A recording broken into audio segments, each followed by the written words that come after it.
TorahBox.com pour la diffusion du judaïsme francophone vous retransmet un enseignement du Rav Eliyahu Hassad. Bonne écoute et bon limoud.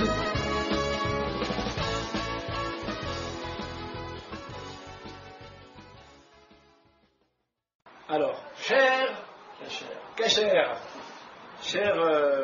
élèves et chers internautes, voilà, donc nous sommes quelques jours avant, donc à l'approche de Yom Kippour.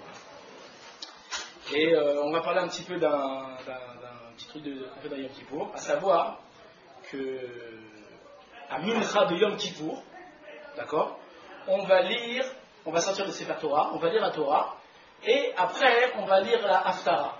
En général, la Haftara, on la lit le Shabbat matin, après la fête du matin, mais à Yom Kippour, une chose spéciale, c'est comme à Tisha B'Av, on va lire une Haftara. C'est ce que c'est la Haftara? La Haftara, c'est quelque chose que Chachamim ont instauré, à savoir, c'était à une époque où on n'avait pas le droit d'étudier la Torah dans le Sefer Torah. Et donc, qu'est-ce qu'ils ont fait Chachamim? Ils ont instauré de lire un passage du Navi, comme Navi, dans la Torah il y a 24 livres, et la partie, on va dire, centrale du milieu, c'est les Nevi'im, où là-bas il y a toutes les prophéties. Toutes les paroles des prophètes. Et donc de lire un passage du prophète qui est lié avec la paracha de la semaine. D'accord? Par exemple, je vous donne un exemple, ça n'a absolument rien à voir avec nous aujourd'hui. Lorsque nous allons lire paracha Béchalach. Béchalach, c'est quoi? Le moment de la sortie d'Égypte. Donc on est sorti d'Égypte. On va traverser la mer et on va entamer là-bas un cantique. Ah, Zia Moshe, où venez Israël? D'accord? Donc la Haftara qui va être de paracha Béchalach, ça va être Shira Déborah. Il y a une prophétesse qui a fait la guerre contre un roi, et après avoir gagné cette guerre-là, elle va entamer une louange à Hashem, un shir. D'accord? Ça s'appelle Shira Déborah. Donc le lien ici il est clair. De la même façon que, en sortant d'Égypte, ils ont fait une louange à Hashem, ils ont fait une shira. Alors qu'on a ramené dans le Navi, dans la Haftara, une louange qui s'appelle une shira, Shira Déborah. D'accord? Ainsi de suite, toutes les parachutes de la Haftarot. Maintenant, la Haftara que nous allons lire à Yom Kippour, à Mincha, c'est quoi comme Haftara? On va lire Yona, le prophète Yona. Yona, en français c'est Jonas. D'accord? Alors là-bas, l'histoire de Yona, en réalité, on va le lire entièrement. Yona, on va pas dire un petit prophète, c'est une petite prophétie, c'est un grand prophète, mais sa prophétie que nous avons, c'est une petite prophétie. D'accord? Maintenant, l'histoire de Yona, tout le monde la connaît plus ou moins. On va essayer de la raconter avec un peu plus de détails. Et on va essayer de comprendre aussi quel est le rapport entre Yona, entre cette Haftara-là, et Yom Kippour. Juste avant donc de commencer, vous savez qu'à Yom Kippour, la mitzvah, c'est quoi la mitzvah de Yom Kippour? Alors, jeûner, il y a deux choses, jeûner et se faire pardonner. Jeûner, se mortifier, en réalité, ce n'est pas le but. Le but c'est quoi? Le but c'est la teshuva, d'accord, d'expier ses fautes, de demander à Akash Baruch Hu qui nous pardonne nos fautes. Maintenant, le moyen, c'est quoi? C'est le jeûne et la prière. D'accord? Donc, le jeûne et la prière, ce n'est pas un but en soi. Tu peux prier, tu peux jeûner toute la journée, mais si tu n'as pas fait l'essentiel, à savoir, fais teshuva, tu n'as rien fait du tout. Enfin, tu n'as pas rien fait du tout, mais tu n'as pas fait l'essentiel. Tu es passé à côté de l'essentiel. C'est le jour que l'ensemble des musulmans, ceux qui publient, qui ne publient pas. Ouais, exactement. C'est Yom HaKadosh, un grand jour saint. Il va effacer tous nos fautes. C'est un jour de joie. En réalité, c'est pas pour lui, c'est pour nous. On lui donne, mais en réalité, si je peux me permettre, c'est pas vraiment vrai. Dans le sens, ce jour-là, c'est Hachem qui nous l'a donné à nous. C'est pas nous maintenant qui allons donner à Dieu. On donne rien à Dieu. C'est lui qui nous donne. Aujourd'hui, il nous a donné une chance. Là, je te donne un jour. Aujourd'hui, si tu te comportes bien de ce jour-là, je t'efface toutes tes fautes. Donc en réalité, c'est un cadeau qu'il nous a fait à nous. C'est pas nous qui faisons un cadeau. Vous comprenez? D'accord. Donc la Haftara donc ce que je disais, faire tchouva. Maintenant, sur quoi on doit faire tchouva? Sur nos fautes. Maintenant, il y a essentiellement deux sortes de fautes. Il y a les fautes qu'on fait Ben Adam la Makom, les fautes qu'on a fait envers notre Créateur.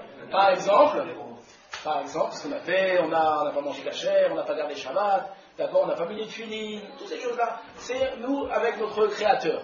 Ça, c'est la première forme de faute. La deuxième, c'est Ben Adam la Chavero. Un homme envers son prochain. D'accord? Yom Kippour, il peut effacer très facilement les fautes qu'on a fait Ben Adam la Makom. Mais il n'a pas le pouvoir d'effacer les fautes qu'on a fait envers notre prochain si nous-mêmes, nous n'avons pas fait un effort afin d'aller se faire pardonner chez notre prochain. D'accord? Par exemple, on a celui qui a volé son prochain, celui qui a frappé son prochain, d'accord, pour exagérer. On va pas aller aussi loin pour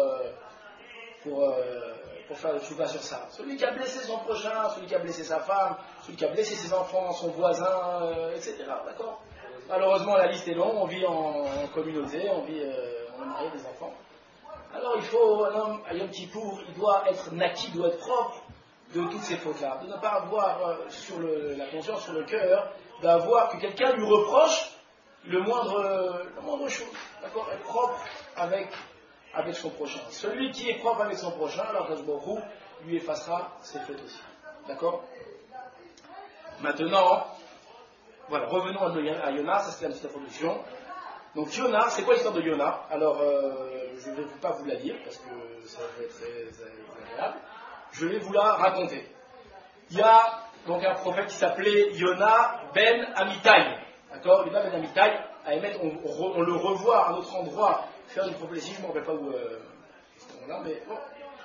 Qu'est-ce qui va se passer? Akadosh Baruch Hu, il va dire à Yona, il dit lève-toi et va dans la ville de Ninvé. D'accord? Qu'est-ce que c'était la ville de Ninvé, vous savez?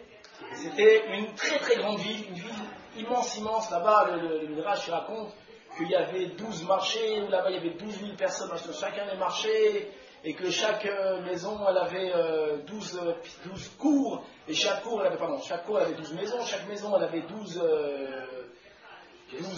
pièces, quelque chose comme ça, et chaque pièce elle avait 12. C'était à Achour. D'accord? Achour, c'est quoi Achour? En Assyrie. Assyrie c'est quoi? C'est en... Où c'est Assyrie? C'est la Libye. Non? Pas la Syrie, Assyrie. Achour, je crois que c'est vers l'Iran là-bas. C'était de Jordanie, je crois. Majoukazi, d'accord? En tout cas, il a dit donc va prophétiser contre eux. Va leur dire que si la grande ville de Ninvé ne fait pas teshuva, dans 40 jours, elle sera détruite. D'accord? Alors, juste, qui était Ninvé? Donc on a dit que c'était une grande ville. Qui était le roi de Ninvé, vous savez? Quelqu'un qu'on a très bien connu? Qui était le roi de Ninvé? Achashverosh, pas du tout, c'était beaucoup d'années plus tard. Non plus, c'était aussi beaucoup d'années plus tard. C'était Pharaon. Pharaon, lorsqu'il est arrivé donc avec son armée devant la mer, alors il a envoyé donc toute son armée dans l'eau. Bon, lui apparemment aussi il a été dans l'eau. Et qu'est-ce qui s'est passé? À un moment, il a reconnu qu'Akadosh Baruch Hu, il a dit, qui est comme toi parmi les dieux? Oh Hachem, oh Dieu. Et à ce moment-là, le maître il a fait tchouva, et Akadosh Baruch Hu,